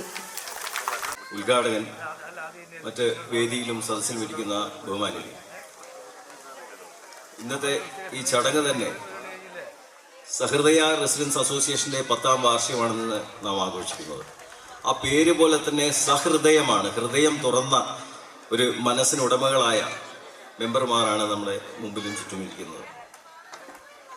അന്ന് ഒരു വൃക്ഷത്തൈ നട്ടുകൊണ്ട് ഉദ്ഘാടനം ചെയ്ത ഈ സഹൃദയ റെസിഡൻസ് അസോസിയേഷൻ, അത് ഇന്നും ഒരു ചെടി നനച്ച് അത് വളർത്തുന്ന പോലെ ആ പ്രദേശത്തെ നന്മയ്ക്ക് ഉതകുന്ന രീതിയിൽ ഉള്ള പ്രവർത്തനം ഓരോരുത്തരും ഇതിൽ കാഴ്ചവെക്കുന്നത് നമുക്ക് കണ്ടുവരുന്നതാണ്. അശാസ്ത്രീയമായ നമ്മുടെ നാഷണൽ ഹൈവേയുടെ ഓവുചാൽ നിർമ്മാണത്തിനെതിരെ ഈ റെസിഡൻസ് അസോസിയേഷനിലെ ഭാരവാഹികൾ നന്നായി പ്രതികരിക്കുന്നത് നാം ദൃശ്യമാധ്യമങ്ങളിലും പത്രമാധ്യമങ്ങളിലും കണ്ടു. അതുപോലെയുള്ള ഓരോ പ്രവർത്തനങ്ങളിലും സഹൃദയ റെസിഡൻസ് അസോസിയേഷൻ്റെ പ്രവർത്തനം നാം ഏവരും കാണുന്നതാണ്. ഈ പ്രദേശത്ത് ഈ റെസിഡൻസ് അസോസിയേഷനിലെ കലാകാരന്മാർ അവതരിപ്പിച്ച ഒരു നാടകവും അതുപോലെ ഒരു കൈകൊട്ടിക്കളിയും എൻ്റെ പ്രദേശത്ത് ഞാൻ പ്രതിനിധാനം ചെയ്യുന്ന ശ്രീ കോട്ടക്കുളങ്ങര ശ്രീ സ്വാമിനാഥ ക്ഷേത്രത്തിൽ അരങ്ങേറുകയുണ്ടായി. അപ്പോൾ ഞങ്ങൾ മനസ്സിലാക്കുന്നത് ഈ പ്രദേശത്തിനപ്പുറം നമ്മുടെ നാട്ടിൽ എവിടെയും ഈ റെസിഡൻസ് അസോസിയേഷൻ്റെ പ്രാതിനിധ്യം നിങ്ങളിലൂടെ എത്തിക്കാൻ കഴിഞ്ഞിട്ടുണ്ട്.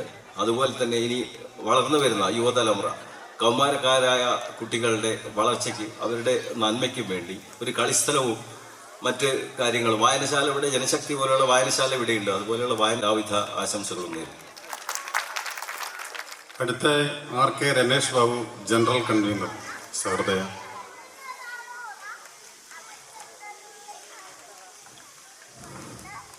ബഹുമാനപ്പെട്ട അധ്യക്ഷൻ, നമ്മുടെ മുഖ്യ പ്രഭാഷണം നടത്തി ഇവിടെ ഇന്നത്തെ പരിപാടി ഉദ്ഘാടനം ചെയ്ത Jobish sir, HM teacher teacher, മറ്റ് വേദിയിലിരിക്കുന്ന വിശിഷ്ട വ്യക്തികളെ, സഹൃദയ കുടുംബാംഗങ്ങളെ, നമ്മൾ ഇന്ന് 10ാം വാർഷികത്തിലേക്ക് എത്തിയിരിക്കുന്നത് നമുക്കറിയാം. 2016 ഒക്ടോബർ 2 ഗാന്ധി ജയന്തി ദിനത്തിൽ നമ്മൾ ഉദ്ഘാടനം ചെയ്ത് ഇതേ സ്ഥലത്ത് വെച്ച് ഒരു പരിപാടി ആരംഭിച്ച് സഹൃദയ റെസിഡൻസ് അസോസിയേഷൻ രൂപീകരിച്ചു. ഇന്ന് 10 വർഷങ്ങൾക്ക് ഇപ്പുറത്തെത്തുമ്പോൾ നമുക്കറിയാം നമ്മൾ ഇന്ന് വരെ ഉണ്ടാക്കിയിട്ടുള്ള നേട്ടങ്ങൾ. നമ്മുടെ അന്ന് 100-ലധികം കുടുംബങ്ങളുണ്ടായിരുന്ന റെസിഡൻസ് അസോസിയേഷനിൽ ഇന്ന് 300-ൽ പരം കുടുംബങ്ങൾ ഉണ്ട്. തുടക്കത്തിലൊക്കെ നമ്മൾ മുന്നോട്ട് വെച്ചിരുന്നത് നമ്മൾ പരിസര മലിനീകരണ പരിസ്ഥിതിയും ഒരു പ്രധാന വിഷയമായിരുന്നു. അതുപോലെ തന്നെ വിദ്യാഭ്യാസത്തിനെ പ്രോത്സാഹിപ്പിക്കുന്നതിൻ്റെ ഭാഗമായി അതിനും പ്രാധാന്യം കൊടുത്തുകൊണ്ട് ആയിരുന്നു തുടക്കമെങ്കിലും പിന്നെ വന്ന സമയങ്ങളിൽ നമുക്ക് നിരവധി വിഷയങ്ങൾ ഇടപെടേണ്ടി വന്നു. ഒന്ന്, നമ്മുടെ പ്രധാന വിഷയങ്ങൾ നമ്മുടെ ഈ ഹൈവേ വികസനവുമായി ബന്ധപ്പെട്ട് ഈ പ്രദേശം മഴക്കാലത്ത് അതിശക്തമായ രീതിയിൽ വെള്ളം കയറുകയും കുടുംബങ്ങളെ മാറ്റിപ്പാർക്കേണ്ടിയിരിക്കുന്നൊരവസ്ഥ. അപ്പോൾ അതിന് മാറ്റം വരുത്തേണ്ടതിന് ഈ സഹൃദയ റെസിഡൻസ് അസോസിയേഷൻ നല്ല രീതിയിൽ പ്രവർത്തിച്ചതിൻ്റെ ഭാഗമായി, അതുപോലെ നമ്മുടെ ചോറോടുള്ള മറ്റ് റെസിഡൻസ് അസോസിയേഷൻ അടക്കം ഉൾപ്പെടുന്ന ഒരു നേതൃത്വത്തിൽ നടന്ന വമ്പിച്ച ഒരു പ്രക്ഷോഭം എന്ന് തന്നെ പറയാം. അതിൻ്റെ ഭാഗമായി നമുക്ക് ഈ കഴിഞ്ഞ വർഷം വെള്ളം കയറാതെ നമ്മളെ പ്രദേശത്തെ രക്ഷിച്ചു എന്നുള്ളതാണ് നമുക്ക് പ്രധാനപ്പെട്ട നേട്ടം.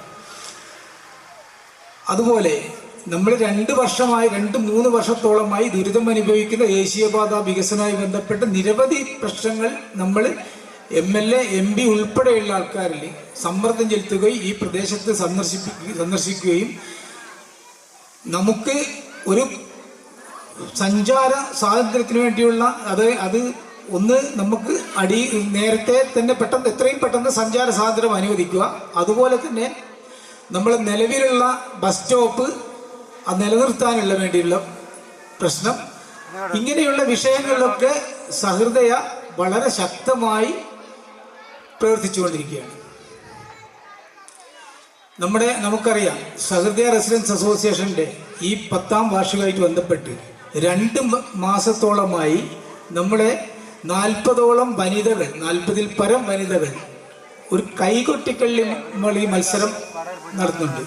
അതിൻ്റെ റിഹേഴ്സൽ ആരംഭിച്ചിട്ട് എല്ലാ ദിവസവും ഈ ഗ്രൗണ്ടിൽ വെച്ച് വൈകുന്നേരം ഒരു 7 മണി മുതൽ 9 മണി വരെ എല്ലാ കുടുംബങ്ങളും വീട് വിട്ടിറങ്ങി ഇവിടെ വന്ന് അതിനെ പ്രോത്സാഹിപ്പിക്കുകയും ഈ പരിപാടിയിൽ പങ്കെടുക്കുന്നവർക്ക് വേണ്ട സൗകര്യങ്ങൾ ചെയ്യുകയും ഇതൊക്കെ നടത്തി. നമുക്കറിയാം കഴിഞ്ഞ തിരുവാതിരക്കളി വമ്പിച്ച വിജയമായിരുന്നു. അതുപോലെ തന്നെ ഈ വർഷം നടന്ന കൈകൊട്ടിക്കളി, അതുപോലെ 2 ദിവസങ്ങളിലായി നടക്കുന്ന വാർഷികാഘോഷം. ഇതിൻ്റെ ഭാഗമായി നമുക്ക് ഇന്ന് നടത്താനിരിക്കുന്ന 63ഓളം പരിപാടികളിൽ പല പരിപാടികളും ദിവസങ്ങളോളമായി പ്രവർത്തനത്തിൽ നമ്മൾ സഹൃദയുടെ നേരത്തെ ടീച്ചർ നന്ദി പറഞ്ഞുകൊണ്ട് ഓക്കെ. അടുത്ത രാജേന്ദ്രൻ TH, മുൻ ജനറൽ സെക്രട്ടറി. ബഹുമാനപ്പെട്ട അധ്യക്ഷൻ, ബഹുമാനപ്പെട്ട ഉദ്ഘാടകൻ, വേദിയിലെ മറ്റെല്ലാ വ്യക്തിത്വങ്ങളെ, എൻ്റെ ഏറ്റവും പ്രിയപ്പെട്ട സഹൃദയ കുടുംബാംഗങ്ങളെ, മുമ്പ് ഒരു അമ്പലത്തിലെ ഒരു കഥകളി നടക്കുമ്പോഴേ തുടങ്ങുമ്പോൾ 50ഓളം പേരുണ്ടായിരുന്നു. പക്ഷേ കഥകളി അവസാനിക്കാൻ പോകുന്ന സമയത്ത് ഒരേ ഒരാൾ മാത്രമേ മുമ്പിലുണ്ടായിരുന്നുള്ളൂ. അപ്പോൾ കഥകളിക്കാരെ അത്ഭുതപ്പെട്ടു പോയി. ഇദ്ദേഹത്തിന് ഇത്രമാത്രം കഥകളി ഇഷ്ടമാണോ? ഒരാൾ മാത്രമായിട്ടും അദ്ദേഹം ആസ്വദിക്കുകയാണല്ലോ എന്ന് തോന്നി. അയാൾ ചോദിച്ചു, കഥകളി ഇഷ്ടമാണോ? അപ്പോൾ അയാൾ പറഞ്ഞ മറുപടി, എനിക്ക് കഥകളി ഇഷ്ടമായിട്ടല്ല, നിങ്ങളുടെ സ്റ്റേജിൽ കത്തിക്കൊണ്ടിരിക്കുന്ന നിലവിളക്ക് എൻ്റെതാണ്, അത് എടുക്കാൻ വേണ്ടി ഞാൻ കാത്തിരിക്കുകയാണ്. അതേപോലെ ആയിപ്പോയല്ലോ സഹൃദയം. എൻ്റെ പ്രസംഗവും മറ്റുള്ളവരുടെ പ്രസംഗവും കേട്ട് നിങ്ങളുടെ മനസ്സിൻ്റെ അവസ്ഥ ഞാൻ മാറ്റാൻ ഉദ്ദേശിക്കുന്നില്ല. 10 വർഷങ്ങൾക്ക് മുമ്പ് സഹൃദയ എന്ന് പേരിട്ടിരിക്കുന്ന എൻ്റെ പ്രിയപ്പെട്ട കാച്ചേരി രാജേട്ടൻ എൻ്റെ മുമ്പിലുണ്ട്. എത്ര വിശാലമായ മനസ്സോടെയാണ്, കാഴ്ചപ്പാടോടെയാണ് അദ്ദേഹം നമ്മുടെ റെസിഡൻസിനെ സഹൃദയ എന്ന് പേരിട്ടിരിക്കുന്നത്. അനുമോദനവും അഭിനന്ദനങ്ങളും ആശംസകളും. അടുത്തതായി നന്ദകുമാർ EK, മുൻ ജനറൽ സെക്രട്ടറി. ബഹുമാനപ്പെട്ട യോഗാധ്യക്ഷൻ, ആരാധ്യനായ ഉദ്ഘാടകൻ ജോബി മാഷ്,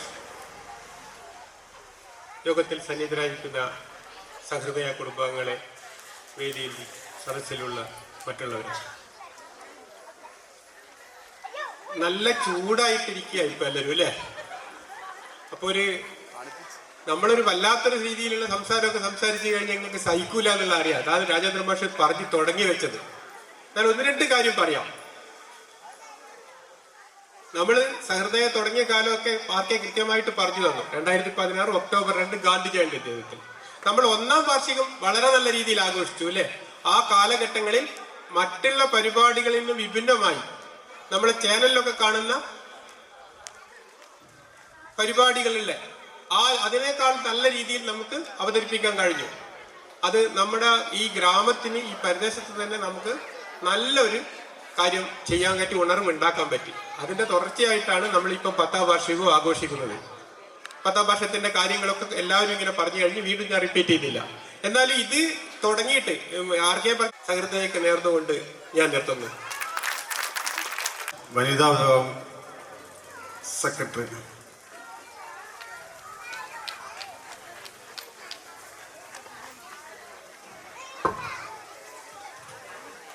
എല്ലാവർക്കും നമസ്കാരം.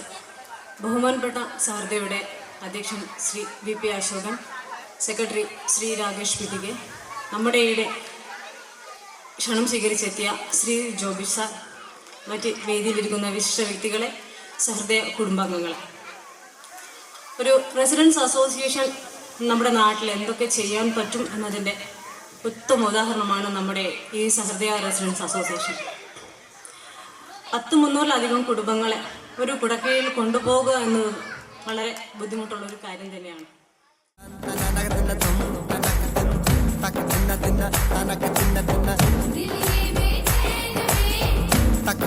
na, na,